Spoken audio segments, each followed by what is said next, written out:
पिछले एपिसोड में हमने देखा था कि जिनरू जो थी वो किन्नान को अपने महल के अंदर लेकर आ जाती है। वहां पर आने के बाद फैनहाउ जो था वो किन्नान को देखकर बड़ा खुश हो जाता है कि तुमने मेरी बेटी की जान बचाई है, मैं तुम्हारा आभारी हूँ। तो वो बहुत अच्छे से स्वागत करता है किन्नान का और उसको एक स्पिरिट केव के बारे में भी बताता है जिसके अंदर जाकर आराम से और अच्छी तरह से कल्टिवेशन की जा सकती है। इस चीज को देखकर किन्नान भी खुश था कि अरे वाह, यहाँ पर तो सब लोग मेरी कितनी ज्यादा तारीफ कर रहे हो, मेरी कितनी ज्यादा रिस्पेक्ट भी कर रहे हैं। लेकिन फैनहाउ का प्लान तो अलग ही बन रहा था क्योंकि उसको पता था कि उसको नोटिस आया है वांटेड का किन्नान के लिए ही। तो वो बस यहाँ पर किन्नान को कुछ दिन रुकाने की कोशिश कर रहा है ताकि किन्नान उसके सेक्टर में रुका रहेगा तो उसको चांस मिल जाएगा किन्नान को पकड़ने का। जिसके बाद यहाँ से ये एपिसोड शुरू होता है। तो इस एपिसोड की शुरुआत में जैसे ही फैनहाउ ने किन्नान को जिनरू के साथ शादी करने को ऑफर दिया ही था कि तभी वहां पर एक दूसरा बंदा आ जाता है जो यहाँ पर आने के बाद कह रहा था कि ये शादी नहीं हो सकती। उस बंदे का नाम था फैन यू। ये सारे के सारे बंदे जिनके नाम में भी फैन आ रहा है वो सभी इस फैन फैमिली के ही मेंबर्स है। ये फैन यू जो है वो असल में फैन शियाओ का ही बड़ा भाई है। फैनहाउ जो था वो यहाँ पर फैन यू को देखकर कहता है कि देखो किन्नान ना हमारा एक गेस्ट है, वो बहुत अच्छा इंसान है, मैंने उसको इस सेट के एक एल्डर की भी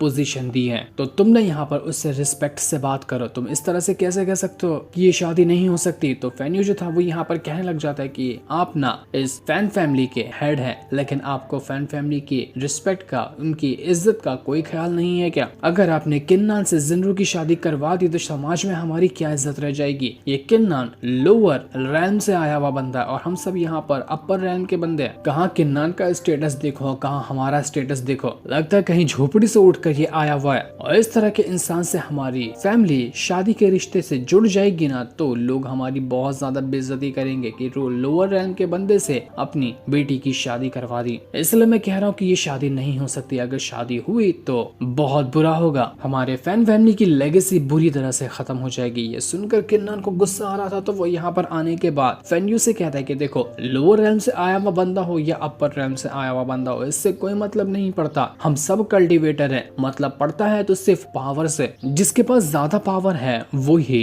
आगे निकल कर जाता है। तुम्हारे अंदर इतना ही घमंड है कि तुम अपर रैम के होने के बाद किसी भी लोअर रैम के बंदे को हरा सकते हैं, तो तुम मेरे ऊपर ही अटैक करके ट्राई कर लो ना, पता चल जाएगा कि लोअर रैंक के बंदे की भी पावर कितनी होती है। तो ये सुनकर फैन यू जो था वो यहाँ पर भड़क चुका था कि आखिर तेरी हिम्मत कैसे हुई, तुझ जैसा कीड़ा मुझसे सवाल उठाने की कोशिश कर रहा है। तो वो अपनी पावर को एक्टिवेट करने लग जाता है ताकि किन्नान के ऊपर अटैक कर सके। वो यहाँ पर एक नहीं बल्कि ढेर सारे अटैक करने की कोशिश करता है लेकिन वो तो किन्नान को टच तक नहीं कर पा रहा था। अटैक करना तो दूर की बात है, किन्नान बिना छुए ही उसको उड़ा उड़ा कर वहां से फेंके जा रहा होता है। जिन्रू थोड़ा सा घबराई हुई थी तो फैनहाउ से कहता है कि नहीं, कुछ करने की जरूरत नहीं है, मैं हैंडल कर लूंगा इस चीज को। ऊपर से किन्नान इतना भी कमजोर नहीं कि वो फैन यू के सामने हार जाए, तो तुम बिल्कुल भी इस चीज की टेंशन मत लो। किन्नान एक ही हल्का सा हाथ क्या मारता है कि फैन यू जो था वो यहाँ से बहुत दूर जाकर गिरता है और साथ ही साथ वो फैन शियो को भी गिरा देता है जमीन पर। दोनों के दोनों गिर चुके थे। किन्नान उससे तो कहता है कि क्यों, क्या हुआ, हवा निकल गई क्या? पता चल गया कि लोअर रैंक का बंदा भी कितना ज्यादा स्ट्रॉन्ग हो सकता है, देखो कितनी बुरी तरीके से तुम जमीन पे पड़े हुए हो। फैन यू जो था वो यहाँ पर गुस्से में दोबारा किन्नान के ऊपर अटैक करने की कोशिश कर रहा था लेकिन फैनहाउ यहाँ पर उसको रोक देता है कि बस बहुत हो गया, ज्यादा बहस करने की जरूरत नहीं है। तुमने हमारी फैमिली के एक खास एल्डर की, हमारे एक मेहमान की डिसरिस्पेक्ट की है, तो इसके लिए तुम्हें पनिशमेंट होगी।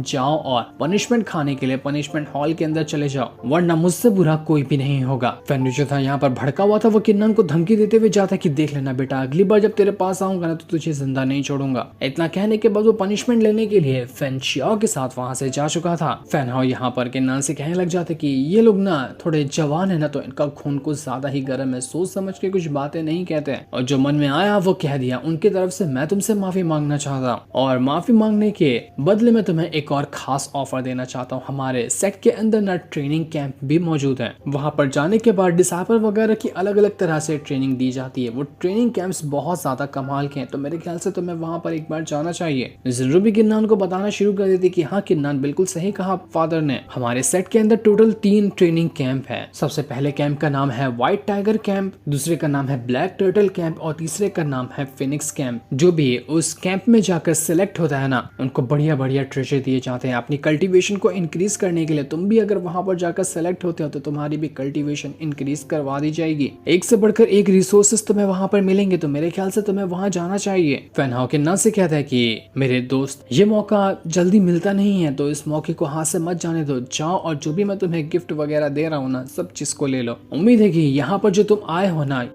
यहाँ से खाली हाथ नहीं जाओगे। जिन्नू जो थी वो यहाँ पर किन्नान से कहती है कि चलो चलो किन्नान, मुझे तुम्हें कुछ और खास चीजें भी दिखानी है। हमारे सेट में बहुत अच्छे अच्छे ट्रेजर मौजूद है, तो मैं तुम्हें अच्छे ट्रेजर देने वाली हूँ, तुम्हें जो पसंद आएगा मैं तुम्हें वो दे दूंगी। तो इतना कहने के बाद वो किन्नान को यहाँ से ले जाने लगती है। उसके जाने के बाद फैन हाउ जो था वो यहाँ पर खुद में ही सोचने लग जाता है कि बस मुझे किन्नान को ना कुछ और टाइम तक के यहाँ पर रोक कर रखना है, जब तक कि एंसेस्टर यहाँ नहीं आ जाते। एक बार एंसेस्टर यहाँ पर आ जाए उसके बाद तो मैं किन्नान को उसकी औकात दिखा दूंगा। एंसेस्टर अपनी पावर का इस्तेमाल करते हुए इस किन्नान से उसका जो वुयन पवेलियन का सीक्रेट है उसको भी हासिल कर लेंगे। मुझे अब बस काम है इस किन्नान को ज्यादा से ज्यादा टाइम तक के सेक्ट में रोके रखना, जिसमें मैं सफल भी होता हुआ नजर आ रहा हूँ। वुयन पवेलियन का ये सीक्रेट एक बार हमारे इस फैन फैमिली को मिल जाए तो हमारी फैन फैमिली कहाँ से कहाँ नहीं पहुंच जाएगी। जिसको भी किन्नान की वुयन पवेलियन के सीक्रेट के बारे में पता चलता है वो तो पागल ही हो जाता है उस सीक्रेट को जानने के लिए। लेकिन उनको क्या पता कि किन्नान को खुद भी ढंग से वो सीक्रेट पता ही नहीं है अभी तक। इसके बाद किन्नान जो था वो यहाँ पर जिन्नू के साथ आगे बढ़ना शुरू कर देता है। किन्नान के पास एक स्टोरेज रिंग भी था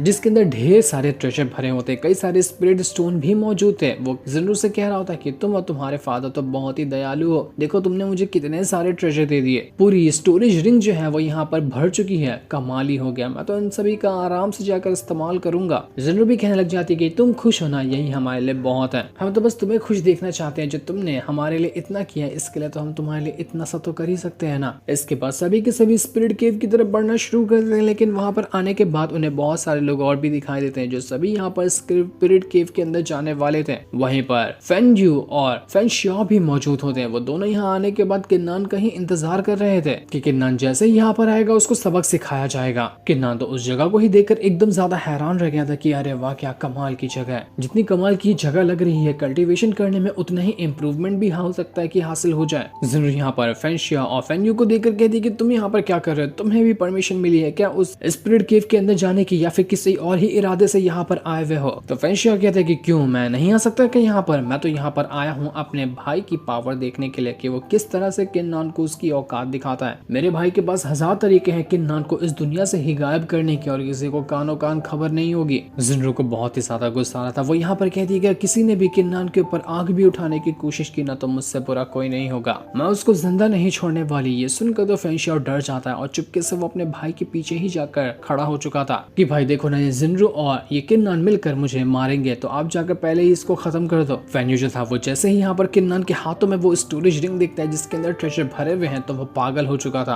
कि किन्नान तूने हमारे ट्रेजर हाउस के अंदर से जाकर ये अंगूठी चुराई है ना, तुझे कौन दे सकता है ये अंगूठी, तू एक चोर है। मुझे पता ही था कि लोअर रैंक के सारे बंदे चोर उचक्के होते हैं, तूने हमारे महल के अंदर से चोरी की है, अब तुझे सजा मिलकर रहेगी। तो जिन्नू उससे कहती कि जुबान संभाल के बात कर, ये जो स्टोरेज रिंग है ना उसको फादर ने खुद यहाँ पर किन्नान को एज अ गिफ्ट दिया है थैंक यू कहने के लिए, उसने कोई चोरी नहीं की, बल्कि चोर तो तुम हो, तुम ही यहाँ पर पिछली कई बार फंस चुके हो चोरी के मामले में, तो उल्टा चोर कोतवाल को डांटने वाले काम मत करो तुम। फेन यू को बहुत ही ज्यादा गुस्सा आ रहा था। वो यहाँ पर कहता है कि आखिर इस फैमिली के अंदर मेरी रिस्पेक्ट क्यों नहीं होती, क्या मेरे पास पावर की कमी है, क्या मेरे पास लुक्स की कमी है, या फिर किस चीज की कमी है, मैं किस चीज में आगे नहीं हूँ इस किन्नान से, हर चीज में तो उससे आगे हूँ, तब भी लोग उसको इतनी ज्यादा रिस्पेक्ट क्यों दे रहे हैं, और मैं जब यहाँ पर सही चीज कह रहा हूँ तो लोग मुझे गलत ठहरा रहे हैं। जब से ये किन्नान इस महल के अंदर आया है ना तब से तो मेरा दहशत ही खत्म हो गया, छोड़ूंगा नहीं इस किन्नान को, इसने मेरी बहुत बेइज्जती करवाई है। इतना देर से लोअर रैंक और अपर रैंक के बीच में भेदभाव को देखकर जिन्नू जो थी उसके दिमाग में आग लग जाती है। वो अपना सीधा का सीधा मार्शल वेपन बाहर निकालती है और फेन यू से कह रही थी कि लोअर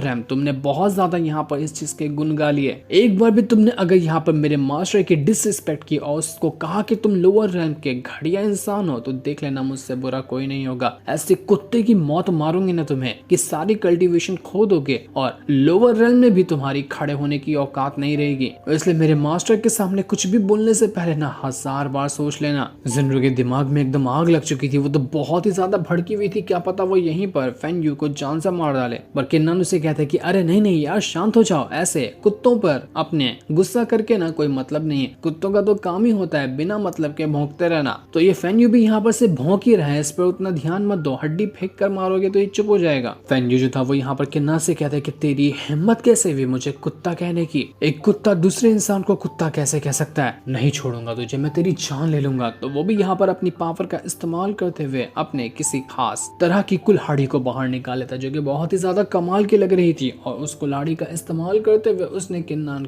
के ऊपर अटैक कर दिया था। लेकिन इस अटैक से किन्नान बड़ी आसानी के साथ बच जाता है, उसको कुछ भी नहीं हुआ था। अटैक की वजह से चाहो तो धमाका धमाका हो जाता है, और जब धुआं हटता है तो हम देख पाते हैं कि किन्नान तो वहीं पर बड़े शान से खड़ा हुआ है, और उसने अपने जायंट हैंड की मुट्ठी के अंदर उस फेन्यू को पूरी टाइट तरह से दबा कर रखा हुआ था, मानो कि यहाँ पर एक चूटी हो फेन्यू और उसके मुट्ठी के अंदर वो दबी हुई थी। ये देखकर सारे के सारे लोग हैरान रह जाते कि आखिर इस किन्नान की मुट्ठी के अंदर कितनी ज्यादा ताकत है। अगर ज्यादा जोर से दबाया तो इसने सीधा का सीधा फेन्यू की जान ही ले लेगा। ये फेन्यू की पूरी हवा निकल चुकी थी, वो यहाँ पर खून निकालने लग जाता है मुंह से, और सच में लग रहा था कि कुछ और देर तक के ये अटैक ऐसे ही लगा रहा तो वो पक्का यहाँ पर अपने प्राण त्याग देगा। इस चीज को देखकर तभी पीछे से एक अटैक आने लगता है, जो कि बहुत बड़ी पाम टेक्निक थी, और वो यहाँ पर सीधा किन्नान की तरफ बढ़ रही थी ताकि उसके ऊपर अटैक कर सके। किन्नान को ये देखकर गुस्सा आ जाता है कि अब ये बिन बिलाई मुसीबत कौन यहाँ पर आ रही है। तो किन्नान जिसको मुट्ठी से उसने फेन्यू को पकड़ कर रखा था उसको बॉल की तरह फेंक कर मारता है उस पाम टेक्निक की तरफ, और पाम टेक्निक जो आ रही थी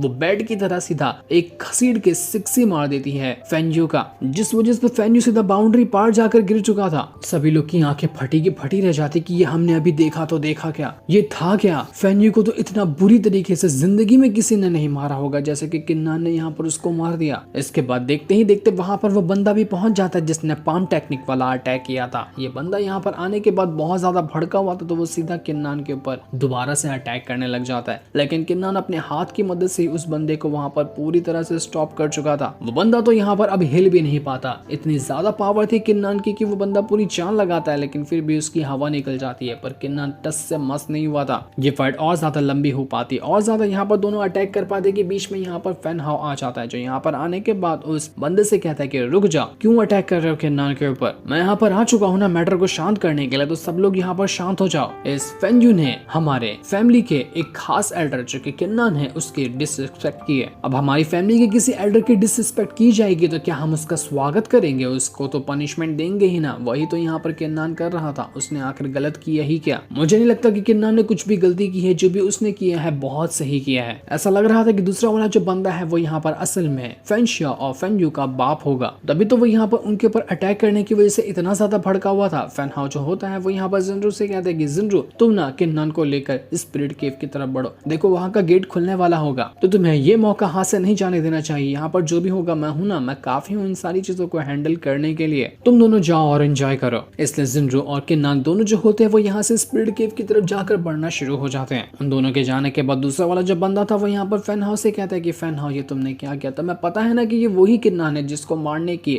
नोटिस हमें मिला है, तो तुम इसके ऊपर इतना ज्यादा एहसान क्यों जता रहे हो? जब से तुमने इसकी बहुत सारी हेल्प कर दी, अब देखो तो तुम यहाँ पर उसको मरने से भी बचाने के लिए पहुंच गए। अरे इसको मारेंगे तो हमें फायदा ही होगा। तो फैनहाउ जो था वो यहाँ पर उस बंदे से कहता है कि देखो वांटेड का नोटिस मिला है, इसकी खबर सिर्फ तुम्हें और मुझे है, इसके अलावा किसी और को नहीं है। तो ऐसा मुंह से चिल्ला चिल्ला कर न सबको ये स्कीम बता मत दे, वरना तेरी वजह से हमारी फैमिली जो इतना ज्यादा आगे बढ़ सकती है, हमारा जो मेन प्लान है वो असफल हो जाएगा। तो वो बंदा कहता है कि अगर हम यहाँ पर इतना ही ज्यादा एहसान करते जाएंगे किन्नान के ऊपर, तो वो आगे चलकर पावरफुल हो जाएगा, और जब वो पावरफुल हो जाएगा तो हम उसको कैसे रोकेंगे? वो तो उल्टा उस हमारे ऊपर भारी ही पड़ जाएगा। तो फैनहाउ कहता है कि उसकी टेंशन लेने की जरूरत नहीं है, तुम्हें पता ही है ना कि हमारे एंसेस्टर की कितनी ज्यादा पावर है, हमारे एंसेस्टर के सामने किन्नान नहीं टिक सकता। वो क्या कोई भी नहीं टिक सकता है हमारे एंसेस्टर के सामने। बस हमें यहाँ पर किन्नान के वुयान पवेलियन का सीक्रेट चाहिए, उसके बाद हमारी जो फैन फैमिली है वो बहुत ज्यादा स्ट्रांग हो जाएगी। चाहे जिसका भी वांटेड का नोटिस हमें क्यों ना मिला हो, हम यहाँ पर किन्नान को अपने पास रखते हैं और उसका खुद के लिए इस्तेमाल करते हैं ना,